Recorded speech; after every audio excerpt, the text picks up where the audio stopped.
Bismillahirrahmanirrahim. Assalamualaikum warahmatullahi wabarakatuh dan salam sejahtera. Okey, hari ini bersama lagi dengan Cikgu K, kita nak belajar tentang poligon. Okey, jadi poligon ni bukan sesuatu yang baru, tapi sebelum ni kita biasa dengar perkataan bentuk lah. Bila dah tajuk ruang ni kita selalu dengar perkataan bentuk kan. Jadi hari ni kita nak belajar tentang poligon dan ada beberapa poligon yang perlu kita kenali untuk tajuk hari ini. Okey, jadi poligon yang akan kita kenal hari ini adalah segitiga, segi empat, pentagon, hexagon, heptagon dan oktagon. Okey, jadi setiap satu ni ada ciri-cirinya, setiap satu ni adalah berbeza dengan poligon-poligon yang lain. Jadi kita akan tengok satu persatu ciri-ciri setiap poligon. Okey, kita mulakan dengan segitiga. Okey, jadi untuk poligon segitiga ni ada banyak segitiga yang boleh dilukis. Selama ni kita cuma dengar segitiga sama sisi, segitiga bersudut tegak, segitiga sama kaki. Jadi sebenarnya nak lukis segitiga ni senang je. Okey, jadi kita mulakan dengan menandakan 3 titik. Bila kita kata segitiga tu maksudnya 3 titik. Titik ni tak kisahlah kamu nak letak di mana-mana pun tak apa. Sebab apa? Sebab sekarang ni kita nak lukis segitiga yang tidak sekata. Okey, jadi selepas kita ada 3 titik, kita akan ambil garis lurus dan kita akan sambungkan titik-titik tersebut. Okey, jadi kat sini katalah cikgu sambung 3 titik dan terhasillah segitiga. Ini dinamakan sebagai segitiga. Asalkan dia ada 3 bucu, 3 garis lurus, 3 sudut, dia adalah segitiga. Sudut tu di mana? Sudut tu adalah pada setiap bucu.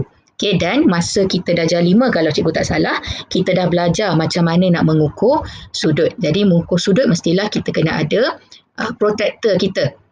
Okey, dan kita akan ambil protektor kita, kita akan ambil satu titik. Okey, kita ambil satu titik dan kita akan samakan garisnya lebih kurang. Okey, jadi kat sini cikgu ambil untuk kosong di bahagian kanan lah. Okey, sebabnya cikgu nak tengok sudut yang dekat sebelah kiri ni. Okey, jadi daripada kosong sini kalau kamu tengok lebih kurang lah. Lebih kurang garisan berakhir lebih kurang 64 darjah kalau tak salah. Okey, jadi untuk sudut sebelah kiri ini kita boleh labelkan sebagai 64 darjah. Okey, jadi sama juga untuk setiap bucu, kita boleh kira setiap sudut dan kita labelkan sudut tersebut. Okey. Jadi yang ini selalunya untuk segitiga yang tidak sekata. Tapi yang kita biasa belajar adalah segitiga yang sekata. Jadi contoh kat sinilah. Okey, contoh kat sini cikgu lukis. Kita ambil 7 cm lah contoh. Okey. Alright. Jadi kat sini adalah segitiga sama sisi. Kenapa? Sebab setiap sudutnya adalah sama dan setiap sisi lurusnya juga mempunyai panjang yang sama. Jadi ini pun dinamakan sebagai segitiga. Ada banyak lagi segitiga yang ada. Baik, jadi secara rumusannya ciri-ciri segitiga mesti kena ada 3 sisi lurus. Okey, tak kisahlah sekata ataupun tidak, tapi asalkan ada 3 sisi lurus, 3 bucu, okey, yang tajam ni dan 3 sudut. Okey, jadi cara nak ukur sudut tadi cikgu dah terangkan kan? Okey, jadi itu adalah ciri-ciri segitiga. Okey, kita teruskan dengan segi empat. Okey, untuk segi empat pun sama juga. Kita tidak terhad kepada segi empat sama dan segi empat tepat sahaja. Itu adalah poligon yang biasa diajar selama ni. Okey, tapi sebenarnya segi empat ni asalkan dia ada 4 sudut, 4 garis lurus dan 4 pucuk. Itu dinamakan segitiga. Okey, jadi sama juga kalau kita nak lukiskan segi empat.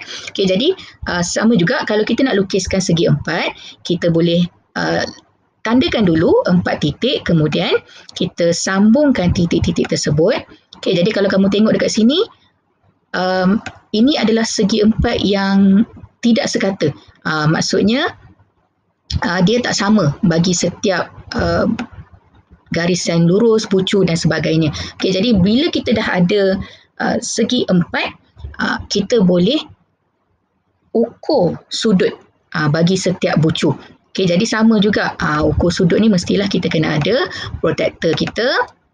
Okay, dan kita cari satu bucu, katalah cikgu pilih bucu di sini. Okay, kita samakan dia punya garisan. Okey, jadi lebih kurang lah.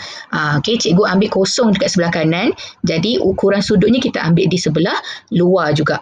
Kalau kosong ni kat luar, kita ambil sebelah luar juga. Jadi untuk sudut ini lebih kurang 60 darjah. Okey, jadi kita akan ukur setiap sudut dan kita akan labelkan untuk setiap sudut tersebut. Okey, jadi yang biasalah, yang biasa yang kita kenal, okey, bila kita kata segi 4, segi 4 ni mestilah segi 4 sama.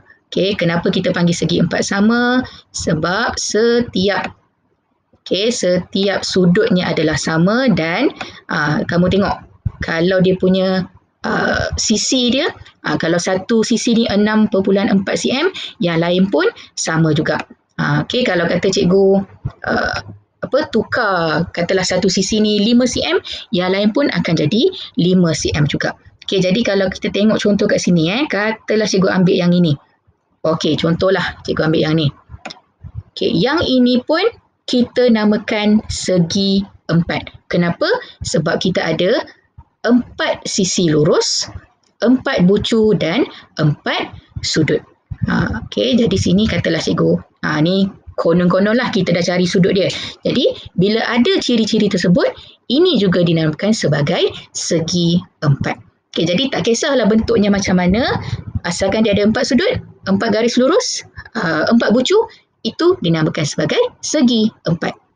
Okey, daripada penerangan tadi, ciri-ciri segi 4 yang kita boleh rumuskan adalah bentuk itu ataupun poligon itu mesti ada 4 sisi lurus, 4 bucu dan 4 sudut. Okey, jadi kalau yang sekata, contoh segi 4 sama ni, sudut mesti sama-sama lah. Kalau segi 4 tepat, lain dia punya sudut. Kalau macam bentuk-bentuk segi 4 yang lain pun berlainan sudutnya. Okay, jadi kita teruskan dengan bentuk pentagon. Okay, jadi pentagon ni adalah daripada perkataan penta, bermaksud 5. Jadi kalau 5 apa maksudnya? Okay, jom kita tengok. Okey, untuk pentagon. Okey, tadi cikgu dah kata penta bermaksud 5. Jadi untuk melukis sebuah pentagon, mestilah kita kena mulakan dengan 5 titik. Jadi sekarang ni cikgu nak lukiskan pentagon yang tidak sekata. Jadi kita letak saja secara rawak. Katalah sini 3, 4, 5. Contohlah dekat sini. Okey, jadi dekat sini kita boleh ambil garis lurus dan kita sambungkan titik-titik tersebut. Jadi bila kita ada 5 sisi lurus, okay, dan bila terhasilnya 5 bucu dan ada 5 sudut dalam bentuk ini, ini dinamakan sebagai pentagon. Memang tak cantik lah sebabnya kita buat secara rawak. Okay, jadi pentagon yang sekata, okay, selalunya kita tengok sikit 5. Okey. Pentagon yang sekata akan ada sisi yang sama, okay, dan sudut yang sama. Okay, jadi kalau kamu tengok contoh dekat sini, cikgu pilih 6 cm, jadi setiap sisinya adalah 6 cm dan setiap bucu sudutnya adalah 108 darjah. Jadi ini dinamakan sebagai pentagon sekata. Jadi adakah yang cikgu lukis tadi pun kita sebut sebagai pentagon? Ya, kenapa? Sebab dia masih ada 5 sisi lurus, 5 bucu dan 5 sudut. Okey, sudut ni kita boleh ambil protractor dan kita akan kita boleh ukurlah setiap sudut untuk setiap bucu tu. Okey, jadi walaupun bentuk ini berbeza, yang ni cantik, yang cikgu buat tadi tak berapa nak cantik sangat, tapi tetap kita panggil sebagai pentagon. Okey, cumanya yang sama semua ni kita sebut sebagai pentagon sekata. Okey, jadi ini adalah pentagon sekata. Okey, sebab apa? Sebab sudut dia semua sama. Okey, jadi ciri-ciri pentagon yang lain pun boleh juga asalkan dia ada 5 sisi lurus, 5 bucu dan 5 sudut. Okey, jadi walaupun sudut dia tidak sama, tapi kita boleh namakan bentuk itu sebagai ataupun poligon itu sebagai pentagon. Okey, jadi kita jangan buang masa, kita teruskan dengan heksagon. Okey, heksagon, kalau tadi penta bermaksud 5, heksa bermaksud 6. Jadi cikgu rasa kamu pun dah boleh agak lah kalau 6 ni apa maksud dia. Okey, jadi kita tengok dulu beberapa contoh heksagon. Okey, jadi heksagon tidak banyak berbeza dengan poligon-poligon yang lain. Pertama sekali, kalau kita nak lukis heksagon, yang pertama kita kena ada titik dulu. Jadi tadi cikgu dah kata heksa bermaksud 6. Okey, jadi tak kisahlah dekat mana-mana pun kita boleh buat. Katalah 1, 2, 3, 4, 5, 6. Contohlah dekat sini. Okey, kita buat secara rawak. Kemudian kita akan sambungkan titik-titik tersebut. Okey, bila kita dah sambung, okey, contoh bagi cikgu sambung dulu. Alright. Okey, jadi bila cikgu dah sambung, ini dinamakan sebagai heksagon. Bentuk ini, poligon ini dinamakan sebagai heksagon. Okey, sebab apa? Sebab dia ada 6 sisi lurus. Okey, kita ada 6 bucu dan setiap satu bucu ini mestilah akan ada sudutnya. Jadi kalau kita nak tahu, kita nak labelkan sudut tu, kita kena ukur lah. Okey, jadi walaupun bentuk ni nampak macam bentuk yang tak pernah kita tengok, tapi ini kita sebut sebagai heksagon. Cumanya kalau kita nak ada heksagon sekata, ada juga. Okey, contohlah cikgu lukis dekat sini, heksagon sekata. Kita ambil sisi yang sama, kita ambil 5 cm lah. Okey, jadi contoh dekat sini, ini adalah heksagon sekata. Okey, sebab heksagon tadi kenapa? Sebab ada 6 garis lurus, 6 bucu, 6 sudut. Cumanya bila kita kata sekata, setiap bucunya adalah sama sudut dan setiap garisan lurusnya adalah sama panjang. Okey, jadi kedua-dua ini kita panggil heksagon. Bezanya, yang pertama tidak sekata, yang kedua adalah sekata. Sekata maksudnya sama. Okey, jadi secara rumusannya, ciri-ciri heksagon yang gambar ni adalah heksagon sekata lah. Okey, ciri-ciri heksagon yang lain kita boleh ada 6 sisi lurus, 6 bucu dan 6 sudut. Asalkan ada ciri-ciri ini, walaupun tidak sekata, kita boleh namakan poligon itu sebagai heksagon. Okey, seterusnya heptagon. Kalau tadi penta 5, heksa 6, hepta bermaksud 7. Jadi poligon yang ada 7. 7 apa? Okey, jom kita tengok. Okey, untuk melukis heptagon pun sama juga, kita mesti mula dengan titik. Okey, jadi berapa banyak titik yang kita nak letakkan? Okey, tadi cikgu dah kata hepta bermaksud 7.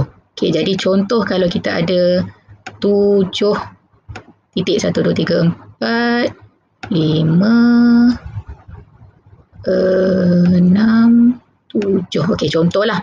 Okey, kemudian kita sambungkan titik-titik tersebut.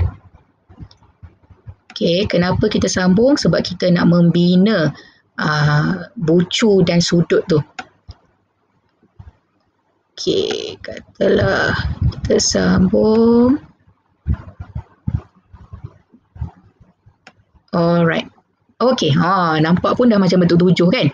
Okey, jadi kita semak balik 1, 2, 3, 4, 5, 6, 7. Okey, so ini dinamakan sebagai heptagon. Okey, walaupun bentuk itu langsung kita tak pernah nampak. Okey, kita tak pernah nampak pun ada bentuk macam ni untuk dikira ke apa benda kan. Tapi ini dinamakan sebagai heptagon. Okey, kenapa? Sebab kita ada 7 garis lurus. Okey, 1, 2, 3, 4, 5, 6, 7. Kita ada 7 bucu dan setiap bucu akan menghasilkan 7 sudut. Okey, jadi ini adalah heptagon yang tidak sekata sebab semuanya akan berlainan lah, sisi dia pun lain panjangnya kan. Okey, tapi untuk pengetahuan kita akan ada heptagon yang sekata. Okey, contoh heptagon yang sekata, kalau kita ukur, okey, katalah yang ni cikgu ambil sisi yang samalah. Okey, kita pilih 4 cm. Okey, jadi kalau satu sisi 4 cm, yang lain pun akan jadi sama juga 4 cm dan sudutnya akan menjadi 129 darjah. Okey, jadi tak kisahlah sisi itu panjang mana pun, sudut dia akan tetap jadi 129 darjah untuk heptagon sekata. Okey, tapi kedua-dua ini dinamakan sebagai heptagon. Okey, pertama sebab 7 sisi lurus, okey, tak ada melengkung, 7 sudut dan ada 7 bucu. Baik, jadi ini adalah ciri-ciri heptagon. Poligon itu mesti ada 7 sisi lurus, 7 bucu dan 7 sudut. Okey, jadi ini adalah contoh heptagon sekata. Kenapa sekata? Sebab bucunya adalah, sudutnya adalah sama bagi setiap bucu. Okey, dan kita teruskan dengan bentuk yang terakhir iaitu oktagon. Okey, jadi perkataan okta bermaksud 8. Dia macam octopus lah. Octopus tu kan ada 8 kaki kan. Jadi oktagon ni bermaksud 8. Okey, jom kita tengok apa kaitan 8 ni dengan poligon yang bernama oktagon ini. Baik, yang terakhir adalah oktagon. Jadi daripada perkataan okta bermaksud 8. Jadi untuk melukis sebuah oktagon, pertama kita kena ada 8 titik. Okey, contoh kita letakkan titik itu secara rawak. 5, 6, 7, 8. Okey, kemudian kita buat perkara yang sama, kita akan sambungkan setiap titik tersebut. Okey, sebab apa? Sebab kita nak menghasilkan bucu dan kita boleh kira sudut bagi setiap bucu tersebut. Okey, jadi kalau kamu tengok dekat sini okey, yang ini nampak bentuk macam pelik, tapi ini dinamakan sebagai oktagon. Okey, kenapa? Sebab kita ada 8 sisi lurus, 8 bucu dan kalau kita ambil protractor dan kita kira setiap sudut pada setiap bucu ini, kita akan dapat 8 bucu. Okey, jadi ini dinamakan sebagai oktagon dan sudah pastinya oktagon juga kita ada oktagon yang sekata. Okey, contoh cikgu ambil 3 cm lah. Kita buat kecil sikit. Okey, jadi untuk oktagon sekata, setiap sudutnya adalah 135 darjah dan sisinya terpulang kepada kita, cuma pastikan setiap sisinya adalah sama. Barulah kita boleh panggil sebagai oktagon yang sekata. Okey, tapi kedua-dua ini tidak berbeza. Dua-dua pun nama dia adalah oktagon juga. Cumanya yang ini secara rawak lah kita lukis tadi. Panjangnya mungkin tak sama, sudutnya pun mungkin tak sama bagi setiap bucu. Okay, tapi kalau oktagon sekata, setiap bucu mempunyai nilai sudut yang sama dan setiap sisi lurus mempunyai panjang yang sama. Okay, tapi kedua-duanya dinamakan sebagai oktagon. Okay, jadi secara rumusan, ciri-ciri bagi oktagon adalah bentuk itu mesti ada 8 sisi lurus, 8 bucu dan 8 sudut. Okay, jadi gambar yang cikgu sediakan dekat sebelah ni adalah contoh bagi oktagon sekata kerana setiap sudut untuk setiap bucunya adalah sama. Okey, jadi selesai. Okey, selesai penerangan tentang poligon yang perlu kita belajar hari ini. Jadi ini adalah secara rumusan sahaja. Okey, untuk poligon sekata mesti ada 3 atau lebih sisi lurus yang sama panjang. Okey, ini adalah untuk sekata. Okey, jadi kalau kamu kalau dia punya sisinya tak sama panjang pun kita masih boleh panggil sebagai poligon, tapi poligon yang tidak sekata. Okey, jadi dan poligon mesti tidak ada sisi yang melengkung. Semuanya mesti lurus. Okey, jadi dekat sini cikgu dah rumuskan kita ada 6 bentuk ataupun 6 poligon yang kita belajar. Okey, segitiga sama, segitiga, segi empat, pentagon, heptagon, heksagon dan oktagon. Okey, jadi cikgu rasa selesai penerangan hari ini. Kita jumpa lagi dalam pembelajaran seterusnya. Terima kasih. Assalamualaikum. Jumpa lagi.